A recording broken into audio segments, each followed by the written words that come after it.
Happy Wednesday. Patrick here from Have Cheetah Will View, and I am somewhat feeling much better. Of course, this is being the third day after my second COVID shot. I had a hell of a time with it. Won't lie to you. Not one of my not experience I would like to go over again anytime soon. Um, so I have not really watched a whole hell of a lot, but I did go through. I got a bunch of movies from my friend Catfish, who passed away, and the family was kind enough to bequeath me a lot of his films, and so I thought I'd watch one of them, and then I thought I'd talk about it. Um, this one's a little bit inspired by from Nightwatch, Corey from the Nightwatch Zone, who's been doing martial arts films recently on his channel, Kung Fu Theater.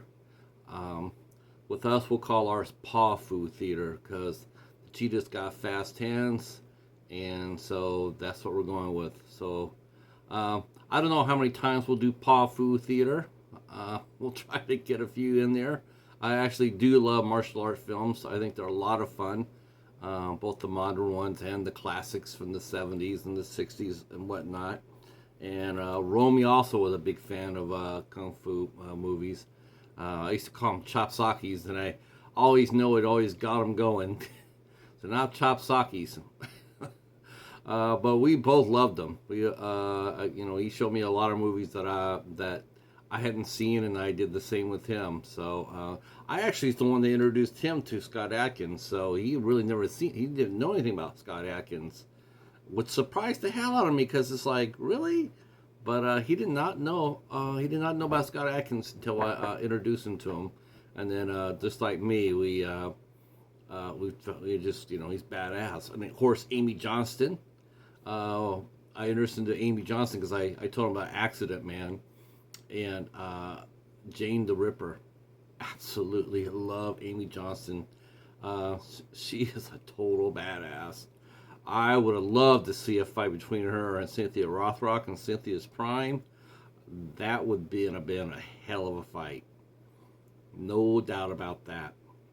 Um, but today we're talking about an old classic that I got from Romy called 18 Bronzemen.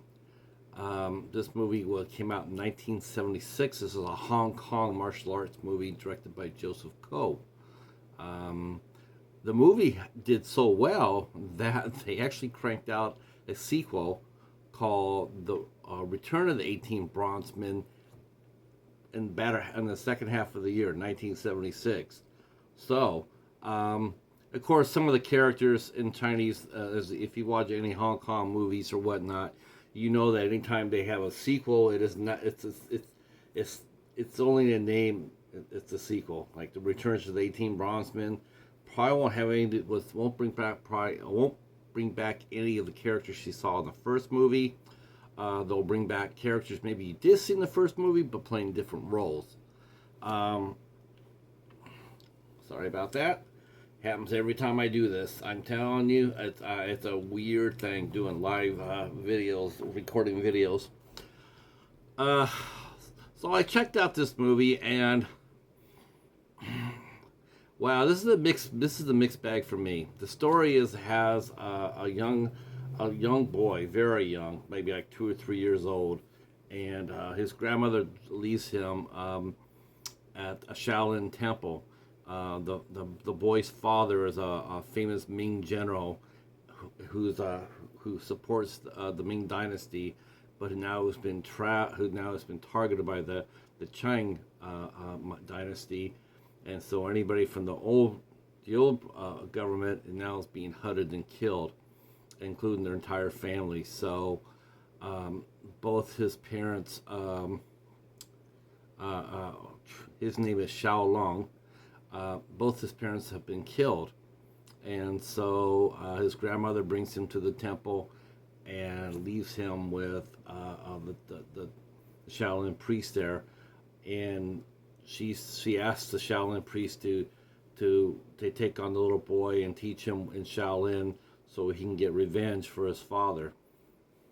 Now, I thought that right there was rather interesting because Shaolin has always been, from what I understand, it has been always been a religion of peace, a discipline of peace, not one to advocate revenge or vengeance.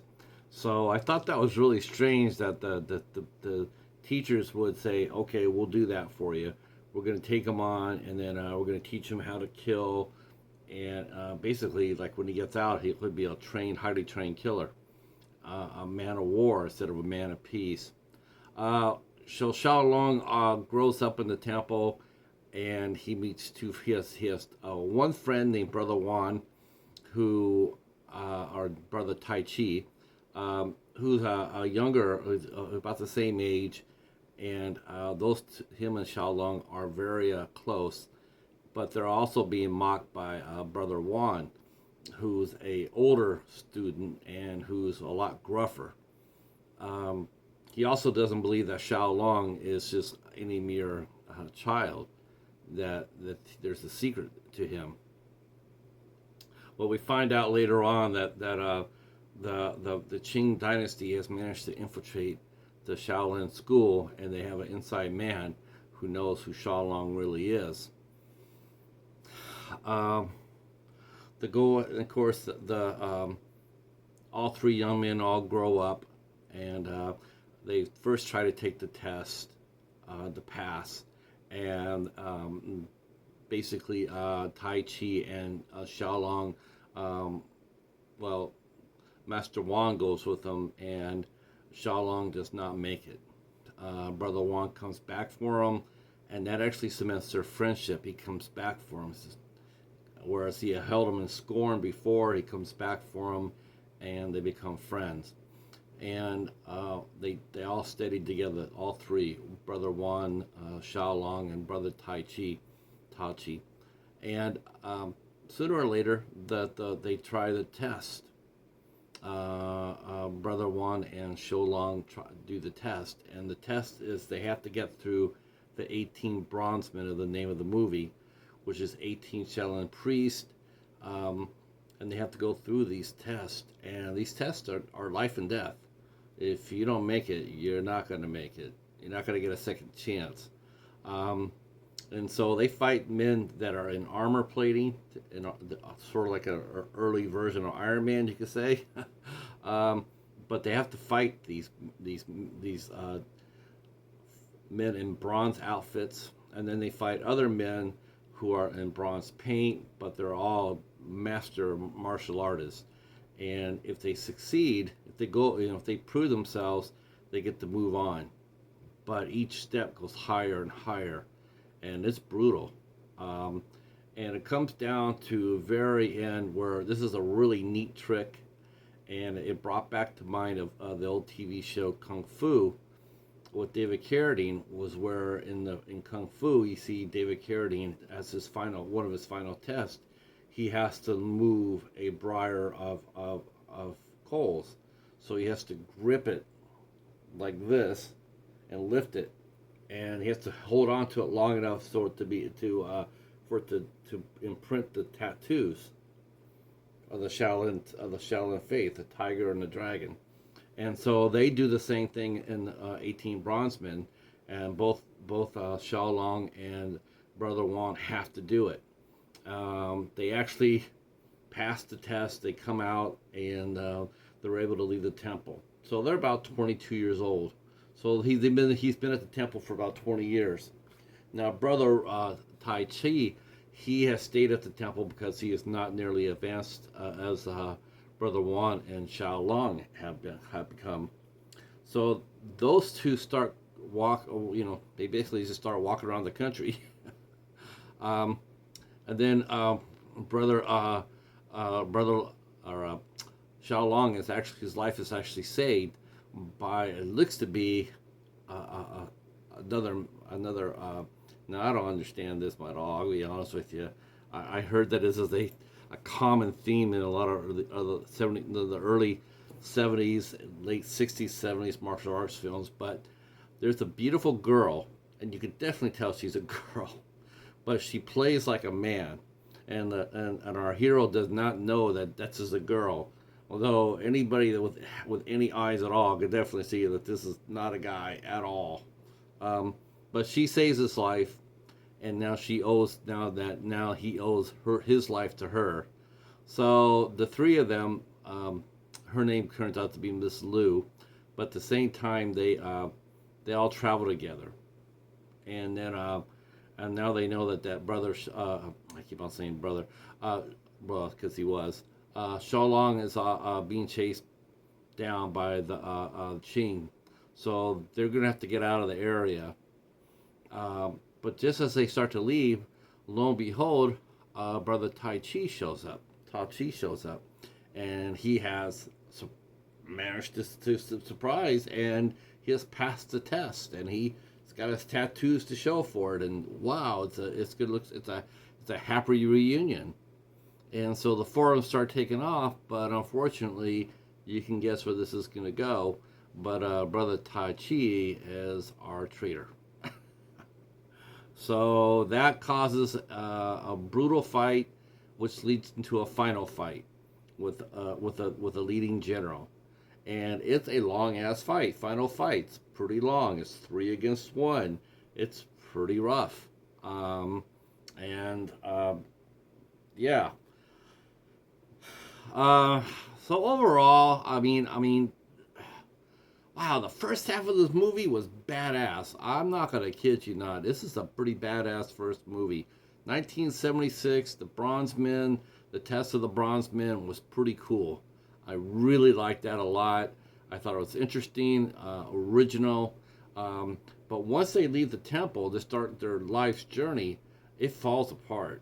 The movie just falls apart. There's just no point in anything. Walking from village to village, there's no real reason or real urgency why this, like, why the hell would you keep track of a kid for 20 years? He doesn't know anything. He's not going to know anything. I mean, by the time, it just didn't make any sense. The story just didn't make any sense. Uh, and quite honestly, I found the final fight to be rather disappointing, because it's like these guys are pretty damn badass, but it took all three of them to stop the main villain, and I'm just like, you know what? I just didn't really get into that. I thought that we would see Shaolin against the Master General, and I would have liked that. I think a one-on-one would have been cool. But it takes Brother Juan and Miss Lou also to come in to help him, and but this general, for somehow, he knows all the Bronzemen's techniques, but we never find out anything about the general, how he knew.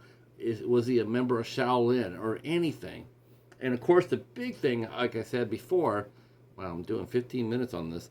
The big thing that really caught me was the fact that the Shaolin was going to let them teach this 3-year-old child to grow up, learn all their deadly secrets.